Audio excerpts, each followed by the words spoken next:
வீடியோக்குள்ளே போகிறதுக்கு முன்னாடி நம்ம ராமச்சந்திரன் துர்கா என் யூடியூப் சேனல் சப்ஸ்கிரைப் பண்ணிக்கோங்க, பெல் பட்டனையும் கிளிக் பண்ணிக்கோங்க. மேலும் இந்த பதிவு பிடிச்சிருந்தால் லைக் பண்ணுங்கள், ஷேர் பண்ணுங்கள், கமெண்ட் பண்ணுங்கள். நன்றி.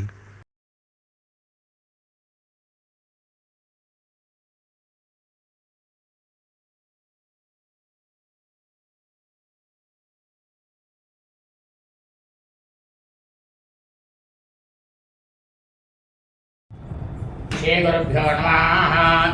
ஹரி ஓம். ஸ்ரீ மகாகணாதிபதியே நமः. அனைவருக்கும் முதற்கண் கோடான கோடி நமஸ்காரங்கள், வணக்கங்கள், வந்தனங்கள். அனைவருக்கும் அன்பு கலந்த இனிய ஆசீர்வாதங்கள். நமது ராமச்சந்திரன் துர்கா என்ற யூடியூப் சேனலிலே வரவிருக்கும் குரோதி தமிழ் வருஷம் சித்திரை மாதத்தில் நிகழவிருக்கும் நவக்கிரகத்திலேயே 100% சுபக்கிரகமாக இருக்கக்கூடிய அந்தணன் பிராமணன் பிருகஸ்பதி கிரகம் குரு பகவான் தற்போது இருக்கக்கூடிய மேஷராசியிலிருந்து ரிஷபராசிக்கு பயிற்சியாகிறார். இவர் இந்த ரிஷபராசியில் 1 வருட காலம் இருப்பார். அதாவது விஸ்வாவசு தமிழ் வருஷம் சித்திரை மாதம் வரை இருப்பார். இதனால் 12 ராசி மீன்பவர்களுக்கும் என்ன பலன் என்று நமது சேனலிலே விரிவாக தனித்தனியாக ஒவ்வொருவருக்கும் பதிவிடப்பட்டு வருகின்றோம். அதன்படி இன்றைய ராசியானது கும்பராசி மீன்பவர்களுக்கு இந்த குரு பயிற்சியானது எப்படி இருக்கும் என்பதை பற்றி விளக்கமாக சொல்ல இருக்கின்றோம். நமது சேனலிலே இதுவரை இந்த குரு பயிற்சி பலன்கள் பற்றிய மாபெரும் இந்த பதிவினை மேஷராசி, ரிஷபராசி, மிதுன ராசி, கடகராசி, சிம்ம ராசி, கன்னியா ராசி, துலா ராசி, விருச்சிக ராசி, தனுர் ராசி, மகர ராசி ஆகிய மெய்யன்பர்களுக்கு தனித்தனியாக விரிவாக விளக்கமாக பதிவிட்டுள்ளோம். இன்றைக்கு கும்பராசி மெய்யன்பர்களுக்கு இந்த குரு பயிற்சியானது ஒரு வருட காலம் எப்படி இருக்கும் என்பதை பற்றி பதிவிட இருக்கின்றோம். ஆகவே அனைவரும் கும்பராசி மெய்யன்பர்கள் அனைவருமே இந்த குரு பெயர்ச்சி பதிவினை ஆரம்பம் முதல் கடைசி வரை முழுவதுமாக பார்த்து இந்த ஒரு வருட காலத்திற்கு அதன் பிரகாரம் தங்களது வாழ்க்கையை நடத்தி கொள்ளுமாறு உங்கள் அனைவரையும் அன்புடன் கேட்டுக்கொள்கின்றேன். குரோதி வருஷம் சித்திரை மாதம் 18ஆம் நாள் 1/5/2024 புதன்கிழமை. அன்றைய தினம் 28 நாழிகை 22 வினாடிக்கு, அதாவது மாலை 5:20 நவக்கிரகத்திலேயே 100% சுபக்கிரகமாக இருக்கக்கூடிய பிராமணன் அந்தணர் பிருகஸ்பதி கிரக பகவான் குரு பகவானாகப்பட்டவர் மேஷராசியிலிருந்து ரிஷபராசிக்கு பயிற்சியாகிறார். இவர் ரிஷபராசிக்கு பயிற்சியாகி இந்த ரிஷபராசியிலே அவர் 1 வருட காலம் அமர்ந்திருப்பார். இந்த 1 வருட காலம் அவர் அங்கு அமர்ந்திருந்து கும்பராசி மெய்யன்பவர்களுக்கு என்ன பலனை செய்ய போகிறார் அப்படின்னு பார்த்தோம்னா, பொது பலனாக பார்த்தோம்னா உங்களுக்கு 4ஆம் இடம், அதாவது இதுவரை 3ஆம் இடத்தில் இருந்த குரு பகவான், மேஷத்தில் 3ஆம் இடத்தில் இருந்த குரு பகவான் ரிஷபராசியாக இருக்கக்கூடிய 4ஆம் இடத்திற்கு செல்கிறார். இதுவரை அவருடைய பார்வை உங்களுக்கு 11ஆம் பார்வை லாபஸ்தான பார்வை பார்த்திருந்தார். இப்போ 10ஆம் பார்வை பார்க்க போறார், தொழில்ஸ்தானத்தை பார்க்க போறார். ஏற்கனவே உங்களுக்கு இப்போ என்னன்னாக்கா 7ஆம் வருஷத்து சனி பகவானோட அந்த பயிற்சியாக நடந்துருக்கு. அதெல்லாம் உங்களுக்கு மத்தியமத்தில் இருக்கக்கூடிய ஜென்ம சனி, உங்களுக்கு இப்போ ஜென்ம சனி நடக்கிறது. ஆனால் இந்த சனிச்சரக்கிற பகவான் உங்களது ராசிக்கு ஆட்சி பண்ண பெற்றவர். அவர் தர்மவான், நீதிவான். என்னதான் ஆட்சி பலம் பெற்றாலும் இந்த கும்பராசி மெய்யன்பர்களுக்கு அவருடைய கடமையை பரிபூர்ணமாக சுத்தமாக செய்வார்.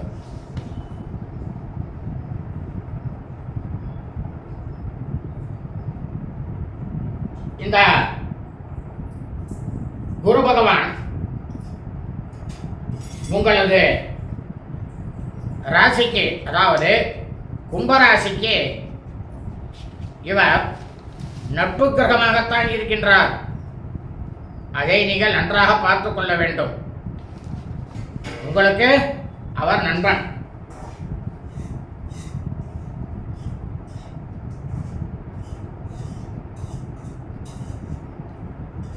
ஆனால் உங்களது ராசிக்கு அதிபதியாக இருக்கக்கூடிய சனீஸ்வர கிரக பகவானுக்கு இந்த குரு பகவான் சமமானவர். ஏன் சமமானவர் அப்படின்னா, இவர் தேவகுரு, 100% சுபகிரகம். இவர் 100% பாப்பி.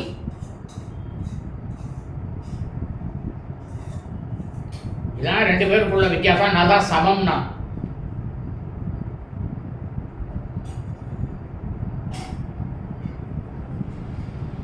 அதனால உங்களுக்கு இந்த ஒரு வருஷம் எப்படி இருக்கும் அப்படின்னு பார்த்தேன்னா, இந்த குருவினுடைய பார்வை அவர் அமர்ந்திருக்கும் இடத்திலிருந்து 5, 7, 9 ஆகிய இடங்களை அவர் பார்ப்பார். அதே பிரகாரம் லாபஸ்தானமாக இருக்கக்கூடிய 11ஆம் இடத்தையும் பார்ப்பார்.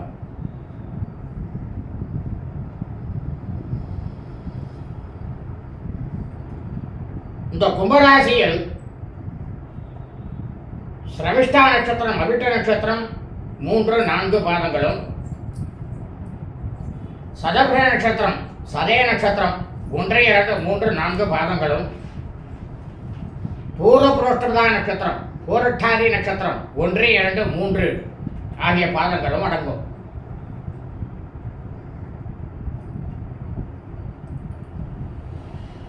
இந்த சிரவிஷ்டா நட்சத்திரம், அவிட்ட நட்சத்திரத்துக்கு அதிபதியானவர் செவ்வாய்.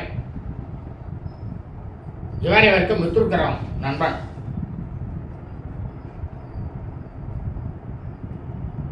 சதபிஷ நட்சத்திரம், சதய நட்சத்திரத்துக்கு அதிபதியானவர் ராகு. அவர் என்ன பண்ணுவார்னா, குரு பகவான் என்ன சொல்றாரோ, குரு என்ன சொல்றாரோ அதை அவர் கேட்பார். ஏன்னா அசுரர்களுக்கும் தேவர்களுக்கும்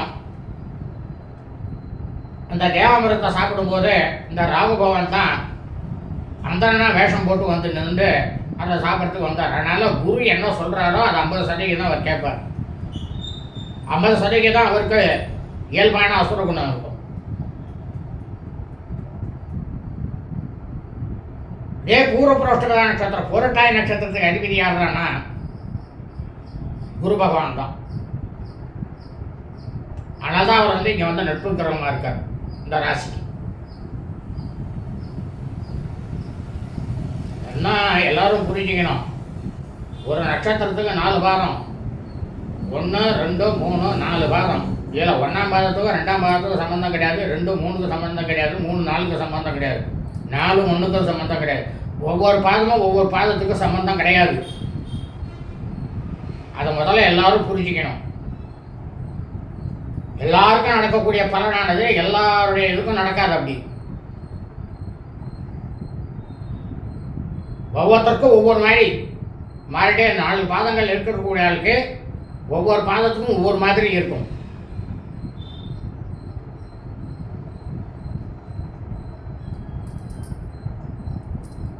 அப்படி இந்த குரு பகவான் ரிஷபராசியில் அமர்ந்து கொண்டு தன்னுடைய 5, 7, 9ஆம் பார்வையை கன்னியா ராசி, விருச்சிக ராசி, மகர ராசி ஆகிய ராசிகளில் அவர் தன்னுடைய பார்வையை பதிக்கிறார். அதே சமயம் மேட ராசியிலும் அவர் தனது பார்வையை பதிக்கிறார் 11ஆம் பார்வையாக.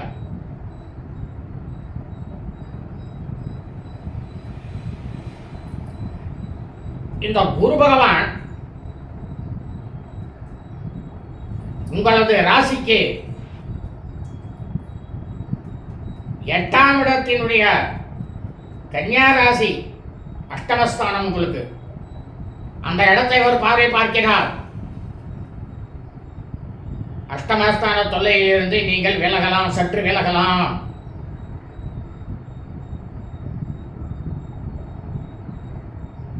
உங்களுக்கு அஷ்டம தொல்லை கேது இருக்கார். அந்த கேதுவோட தொல்லையிலேருந்து கொஞ்சம் குறை பண்ணிக்க விலகுவேள், ஆள சந்தேகம் இல்லை. அதே சமயம் உங்களது ராசிக்கு 10ஆம் இடமாக இருக்கக்கூடிய தொழில் ஸ்தானம் விருச்சிக ராசியை தனது 7ஆம் பார்வையாக பார்க்கிறார். தொழில் முன்னேற்றம் கண்டிப்பாக உண்டு. அதே உங்களது ராசிக்கு 12ஆம் இடமாக இருக்கக்கூடிய மகர ராசியை அந்த குரு பகவான் தனது 9ஆம் பார்வையாக பார்க்கிறார். அப்பொழுது உங்களுக்கு சுப விரயங்கள் உண்டு.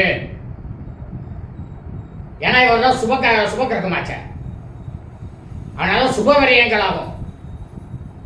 சுப விரயங்கள்னா என்ன? புதுசாக ஏதாவது கிரகம் வீடு வாங்குவேள், புதுசாக ஏதாவது வியாபாரத்தை ஆரம்பிப்பேள், தொழில் ஆரம்பிப்பேள், குழந்தைகளுக்கு திருமணம் செய்வேள், உங்கள் அப்பா அம்மாவுக்கு ஷட்கீர்த்த பூர்த்தி, பீமரத சாந்தி, சதாபிஷேகம் இதெல்லாம் செய்வேள். உங்கள் குழந்தைகளோட படிப்புக்காக வெளிநாட்டுக்கு அனுப்பக்கூடிய செலவானது செய்வேள். இதெல்லாம் கும்பராசி மெய்யன்றவர்களுக்கு நடக்கும்.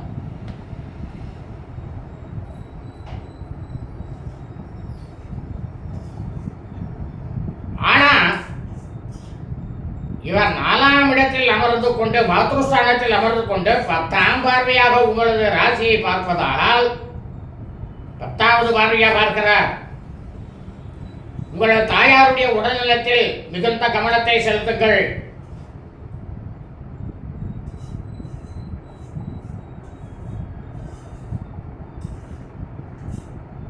முதல்ல நம்ம எல்லாருக்குமே முக்கியம் தாயார் தந்தையார் தான் முதல்ல முக்கியம்.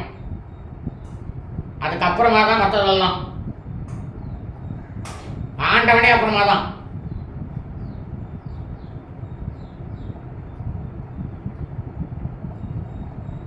உங்களது தாயார் அவருடைய தகப்பனாருக்கு நன்னாக இருப்பார். தாயாருடைய உடல் நலத்தை அதி உன்னிப்பாக கவனித்துக் கொண்டே இருங்கள். உங்களுக்கு எச்சரிக்கையாக சொல்கின்றேன். ஏன்னா அவர் அமரப்போக இடமானது மாத்ருஸ்தானம். 10ஆம் இட பார்வையானது அதை கெடுக்கக்கூடியது.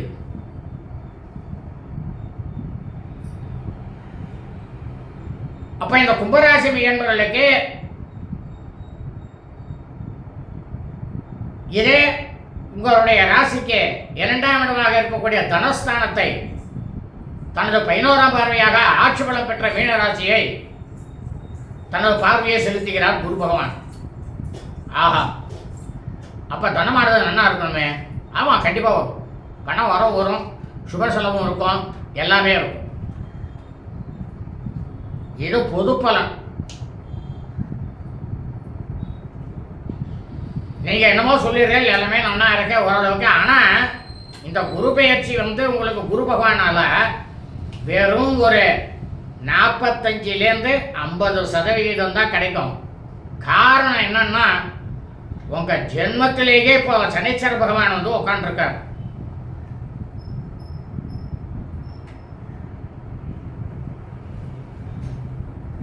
ஆனா இந்த கும்பராசி மையன்றவர்களுக்கு இப்படித்தான் நடக்குமா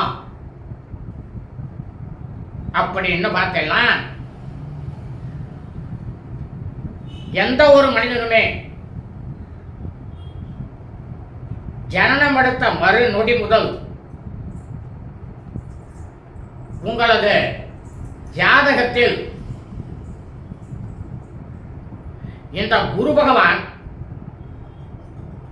உங்களது ஜாதகத்தில் லக்னத்திலிருந்து இந்த குரு பகவான் எங்க அமர்ந்திருக்கின்றார்,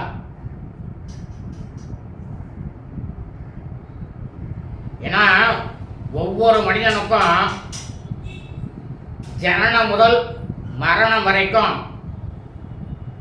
அந்த மனித பிரிவுகளாக எடுத்த, அதாவது ஆணாகட்டும் பெண்ணாகட்டும் யாராக இருந்தாலும் சரி, அவளுக்கு ஜனனம் முதல் மரணம் வரைக்கும் ஜனன காலத்தில் இருந்த அந்த ஜாதகம் தான் பேசும். இடையில வரக்கூடிய இந்த பயிற்சிகள்லாம் நம்ம வீட்டுக்கு விருந்தாளி கொண்டு போற மாதிரி.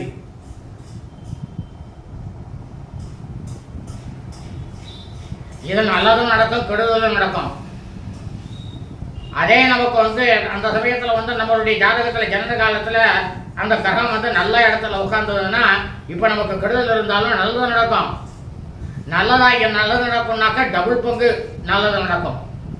அதே கெட்ட இடத்துல இருந்தாக்கா இப்போ நல்லதாக இருந்தாலும் கெடுதல் நடக்கும், கெடுதலாக இருந்தால் கெடுதல்னா டபுள் பங்காக நடக்கும். இதுதான் வித்தியாசம்.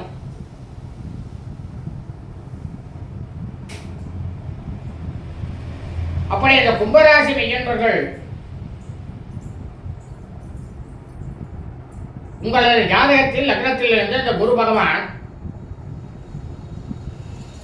தனக்கு மித்ருக்கிரகமாக இருக்கக்கூடிய, அதாவது மித்ருக்கிரகம்னாக்க நண்பன், சூரியன், சந்திரன், அங்காரன், அதாவது அங்காரனாக்க செவ்வாய், இவர்களுடைய நட்சத்திரத்திலோ அல்லது இவர்களுடைய பார்வையிலோ அல்லது இவர்களுடன் சேர்ந்தோ இந்த குரு பகவான் இருப்பாரேயானால் இந்த குரு பெயர்ச்சியானது உங்களுக்கு சொன்னபடி 50% தாராளமாக நடக்கும். இதே குரு பகவான் உங்கள் ஜாதகத்தில் இவருக்கு சத்துருக்கிரகமாக இருக்கக்கூடிய புதன், சுக்கிரன், இவர்களுடைய நட்சத்திரத்திலோ அல்லது புத பகவானோட சுக்கிர பகவானுடைய பார்வையிலோ அல்லது அவர்களுடைய சேர்க்கையிலோ இந்த குரு பகவான் அமர்ந்திருப்பாரே, ஆனால் இப்போது உங்களுக்கு இருக்கக்கூடிய இந்த குரு பெயர்ச்சியானது பலனானது ஒரு 40% தான் நடக்கும்.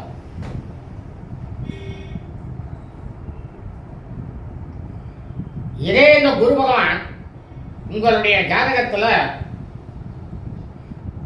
சனீஸ்வர கிரக பகவான் உங்கள் ஜனன காலத்திலே இந்த சனீஸ்வர கிரக பகவான் எங்க அமர்ந்திருக்கின்றாரோ அங்கிருந்து சனீஸ்வர கிரக பகவானுடைய பார்வையானது அவர் உட்கார்ந்திருக்கிற இடத்திலிருந்து 3, 7, 10 அந்த பார்வையில் இந்த குரு பகவான் இருந்தாலும் அல்லது இந்த சனீஸ்வர கிரக பகவானோட சேர்ந்து இருந்தாலும் அல்லது இந்த சனீஸ்வர கிரக பகவானுக்கு உரிய நட்சத்திரத்தில் இவர் அமர்ந்திருந்தாலும்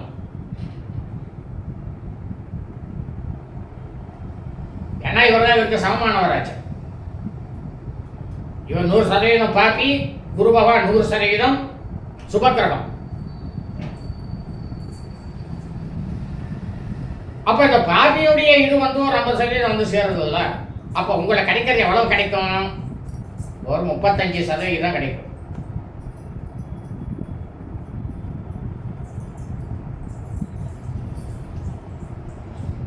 ஆனால் கும்பராசி என்பவர்களே, உங்களது ஜாதகத்தில் இந்த குரு பகவான் ராகுனுடைய நட்சத்திரத்திலோ இல்ல ராகுனுடைய சேர்க்கையிலோ இல்ல ராகுவோடு இணைந்திருந்தால் உங்களுக்கு ஓரளவுக்கு நல்லது நடக்கும். ஆனால் அதே இந்த குரு பகவான் உங்களது ஜாதகத்தில் கேது பகவானுக்கு இருக்கக்கூடிய நட்சத்திரத்திலோ அல்லது கேது பகவான் அவருடைய பார்வை 7ஆம் பார்வை, அவருடைய பார்வையிலோ அல்லது இந்த கேத்துவோடு சேர்ந்திருந்தாலோ கண்டிப்பா 25% தான் உங்களுக்கு இந்த குரு பயிற்சியானது பேசும். காரணம் என்ன அப்படின்னா,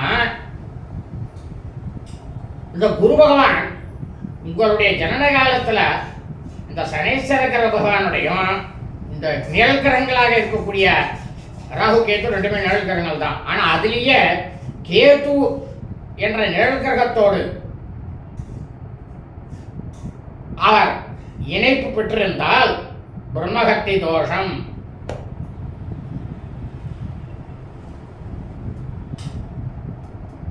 அதனாலதான் தொட்ட வேலையெல்லாம் தொடங்காதுன்னு பேரு.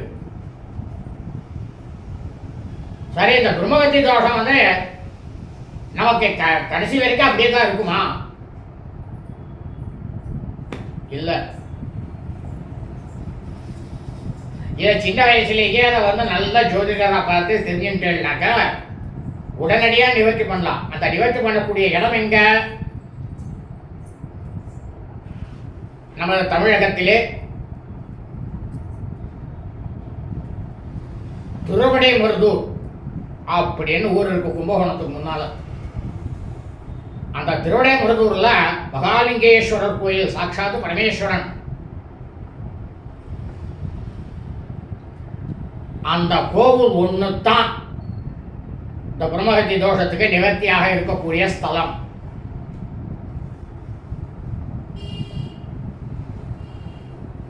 அங்க போய் நீங்க போய் பரிகாரத்தை பண்ணிட்டு, அங்க 4 சுவாமி இருக்கும், 2 அம்பாள் 2 சுவாமி. அவன் 4 பேருக்கும் அர்ச்சனை பண்ணிட்டு பரிகாரத்தை முடிச்சுட்டு அப்படியே திரும்பி பார்க்காம வந்தேன்னா அந்த பிரம்மகத்தி தோஷமானது விலகும். அப்போ உங்களுக்கு வந்து இந்த குரு பயிற்சியானது உங்களுக்கு ஒரு 50% பேசும். மற்றும் ஒரு விஷயம் இருக்கிறது. அது என்னவென்றால், நீங்கள் ஜனனம் எடுத்த உங்களது ஜாதகத்திலே உங்களுக்கு தற்போது நடக்கக்கூடிய தசா என்ன என்று முதலில் பார்த்துக் கொள்ளுங்கள்.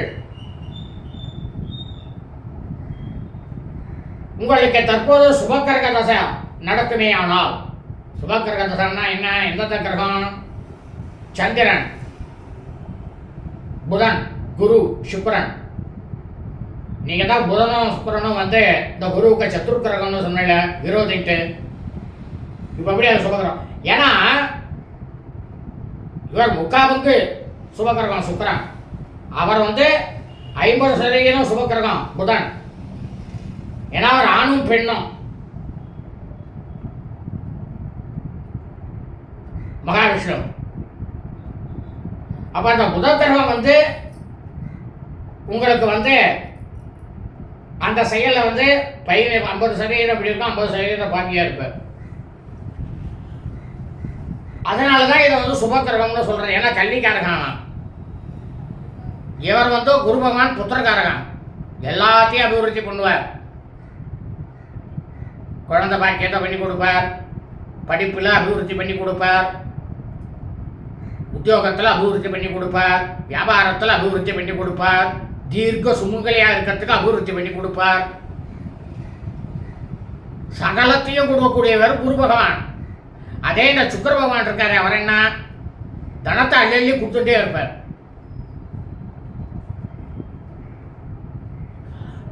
இந்த சுபக்கிரக தசை உங்களுக்கு நடக்குமே ஆனால் கண்டிப்பாக உங்களுக்கு 50% இந்த குரு பேச்சு பலனானது கண்டிப்பாக பேசும். ஆனால் அதே சமயம் கும்பராசி மெய்யன்பர்களே, உங்களுக்கு தற்போது அசுப கிரக தசை நடக்குமே ஆனால், அசுப கிரக தசைன்னா யார் யாரு?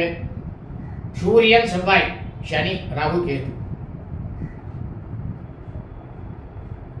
ஏன்னா இதில் வந்து சனி தசாவும் கேது தசாவும் பிரம்மகத்தி தோஷம்னு ஏற்கனவே சொல்லிட்டேன் உங்களுக்கு. சூரியனும் செவ்வாயும் ஒரு மித்ருக்கிரகம் தானே சொன்னார். ஆனா இவாய சத்ருக்கிரகம். 2 பேரும் முக்கா பங்கு பாப்பி. சனீஸ்வர கிரகம் 100% பாப்பி, ராகு கிரகம் 100% பாப்பி. ஆனா 50% குரு சொல்றதை கேட்பார். கேது வந்து 100% பாவி. கேதுவ மாதிரி கெடுக்கிறது யாருமே கிடையாது. ஆனா அவன் ஞானகாரன். அப்படி உங்களுக்கு இந்த அசுப கிரக தசாவானது தற்போது நடக்குமே ஆனால் உங்களுக்கு கிடைக்கக்கூடிய பலனானது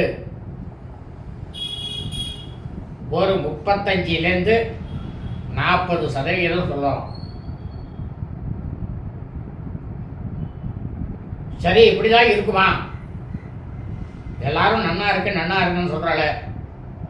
அதாவது ஒரு வயசுக்கு மேல ஒரு மனிதனுக்கு 40 வயசு ஆகி போச்சுனாக்க இந்த கிரகங்கள்லாம் வேலை செய்யாதுன்னு சொல்றாள். நீங்க என்ன இப்படி சொல்ற? வேதத்துல சாஸ்திரத்துல அந்த மாதிரி சொல்லவே இல்லை. இந்த கிரகங்கள் வந்து நம்ம ஜனனம் இடத்துலேருந்து மரணம் வரைக்கும் கண்டிப்பாக இது வேலை செய்யும். 100% வேலை செய்யும். ஜனன காலத்தில் இருக்கிறது தான். இடைப்பட்ட காலத்தில் வர்றது மட்டும்தான் சும்மா விருந்தாளி வந்து போகிறமே, சந்தோஷமும் வரும், துக்கமும் வரும், எல்லாம் வரும். அதனால கும்பராசி மெய்யன்பர்கள் அனைவருக்குமே 50% கிடைக்க வேண்டும் என்று நினைக்கக்கூடிய மெய்யன்பர்கள் அனைவருமே இந்த பிரகஸ்பதி கிரக பகவான், குரு பகவான் பிராமணன் அந்தணனாக இருக்கப்பட்டதினால் உங்களது அருகாமையில் இருக்கக்கூடிய வேத பாடசாலைக்கு செல்லுங்கள். அங்கு வேத பாடசாலையில் குழந்தைகளுக்கு வேதம் சொல்லிக் கொடுக்கக்கூடிய ஆச்சாரியர் வாத்தியார் இருப்பார்.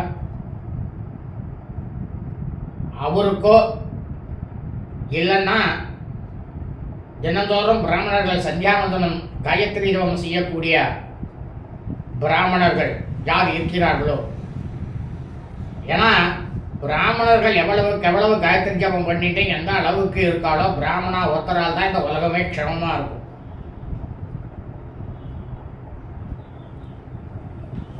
இந்த பிராமணா பண்ற காயத்ரி ஜபம் தான்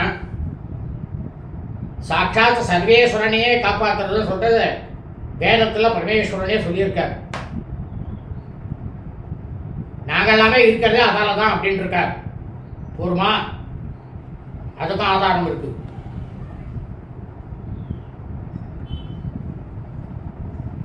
அப்ப பிராமணன்னாக்க எவ்வளவு தூரம், அதுக்கிட்ட அவனுக்கு கர்வம் இருக்கக்கூடாது. அவன் கர்வம் ஏற்பட்டான்னாக்க அது பிரயோஜனப்படாது. அவன் கர்மா அதுதான். அப்படி இந்த பிராமணருக்கோ, அதாவது வேதம் சொல்லி கொடுக்கக்கூடிய ஆச்சாரியருக்கோ, தினந்தோறும் காயத்ரி ஜபம் செய்யக்கூடிய பிராமணனுக்கோ 16 வாரம் ஒவ்வொரு வியாழக்கிழமையும் மஞ்சள் கலரில் 9 கஞ்சி வேஷ்டி, அதாவது 9 கஞ்சினாக்கா 9 முழம் வேஷ்டி, 5 முழம் உத்தரியம் துண்டு எல்லாம் அதுலேயே இருக்கும். ஒரு தாம்பாளத்தட்டில் அதை வச்சு கருப்பு கொண்டக்கடலை உங்களால் முடிஞ்ச அளவுக்கு வாங்கி அதில் முழு தேங்காய், வெத்தலை பாக்கு, பழம், உங்களால் முடிஞ்ச தட்சணை, அவாக்கு சக்தி உள்ள தட்சணையை வச்சு அந்த பிராமணன் கிட்டக்க குரு பகவானை அவர் ஆவாகனம் பண்ணி அவர்கிட்ட கொடுத்துட்டு, இந்த குரு பயிற்சி வந்து எங்களுக்கு எந்த விதமான தொல்லையும் கொடுக்கக்கூடாது, நல்லதே நடக்கணும், எல்லாரும் நன்னா இருக்கணும்ட்டு அவருடைய திருப்பாதங்களை சட்டமாக வந்து நமஸ்காரம் பண்ணி அவருடைய ஆசீர்வாதத்தை வாங்கிக்கணும். நீங்கள் எல்லாரும் மறுபடியும் சொல்கிறேன், எல்லாரும் தான் புடுங்க போட்டுண்டு எல்லாரும் பண்ணிட்டு இருக்கா. ஆனால் அதில் உண்மையாகவே வேதம் படித்து காயத்ரி ஜபம் பண்ணக்கூடிய பிராமணன் யார் அப்படின்னு நீங்கள் தான் தேடி கண்டுபிடிச்சி கொடுக்கணும். அப்படி கொடுத்தேன்னா தான் உங்களுக்கு பலன் கிடைக்கும்.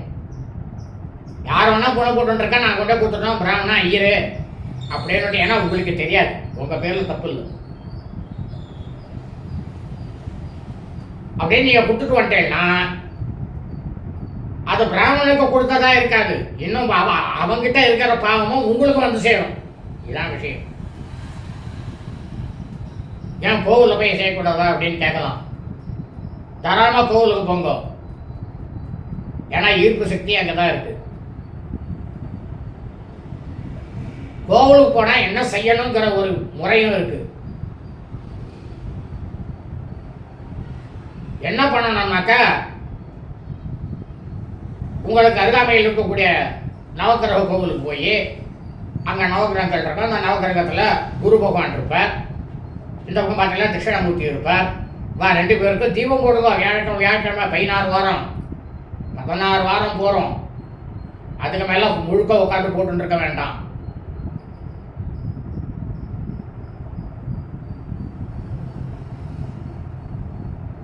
அந்த வழக்கு போடுறது எப்படி அப்படின்னா, அந்த ஆலயத்தில் இருக்கக்கூடிய வழக்கு எடுத்து போடக்கூடாது. நீங்கள் தான் மண்ணுகள் வாங்கிட்டு போகணும், எண்ணெய் திரி தீப்பெட்டி எல்லாம் எடுத்துன்னு போகணும், நீங்கள் தான் ஏற்றணும். அதே மாதிரி கருப்பு கொண்டக்கடலை, வெள்ளை கொண்டக்கடலை கிடையாது. அது போட்டால் அது பிரயோஜனம். அது நம்ம சாப்பிட்றதுக்கு அது டேஸ்ட்டுக்கு.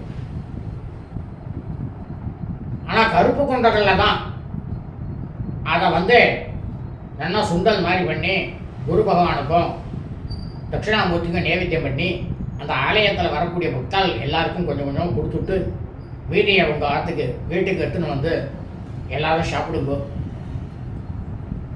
அதே சமயம் அந்த குரு பகவானுக்கு மஞ்சள் கலர் சாமந்தி பூ வாங்கி தொடுத்து அதை போடுங்க. அதாவது குரு பகவானுக்கும் சரி தட்சிணாமூர்த்தியும் சரி, துளுக்க சாமந்தி இல்லை, நல்ல சாமந்தி பூ இதில் போட்டுட்டு வந்தேன்னா இந்த ஒரு வருஷத்துக்கு உங்களுக்கு ஜென்ம சனியிலேருந்து விடுதலையும் இந்த குரு பகவானால் இருக்கக்கூடிய பிரச்சனையும் உங்களுக்கு கண்டிப்பாக ஓரளவுக்கு விலகி, பிரச்சனை வராமல் இருக்காதுன்னு சொல்ல மாட்டேன், கண்டிப்பாக பிரச்சனை வரும். அது வந்ததும் தெரியாது, போனதும் தெரியாது, அந்த மாதிரி போயிடும். இதை செஞ்சிடலாம். அக்கண்ட செய்யாமல் இருந்தாக்க அதனுடைய பலாபலன் எப்படி இருக்கோ அதை நாம் அனுபவிச்சு தான் ஆகணும். அதில் எந்த சந்தேகமும் கிடையாது. கும்பராசி மெய்யன்பர்கள் இந்த பதிவினை ஆரம்பம் முதல் கடைசி வரை முழுவதுமாக பார்த்து சாட்சாத் நவக்கிரகத்திலேயே 100% சுபக்கிரகமாக இருக்கக்கூடிய பிராமணன், அந்தனர், பிரகஸ்பதி கிரக பகவான், குரு பகவான், தட்சிணாமூர்த்தி சுவாமியுடைய பரிபூர்ண கிருபா கடாட்சத்தையும் பரிபூர்ண ஆசியையும் பெற்று கும்பராசி மெய்யன்பர்கள் அனைவரும் மிக மிக மிக மிக க்ஷேமமாக இருக்க வேண்டுமாய் உங்கள் அனைவரையும் அன்புடன் கேட்டுக்கொள்கின்றேன். நாளை மீனராசி மெய்யன்பர்களுக்கு இந்த குரு பயிற்சியானது எப்படி இருக்கும் என்பதை பற்றி விளக்கமாக சொல்ல இருக்கின்றோம். சுபம் அஸ்து.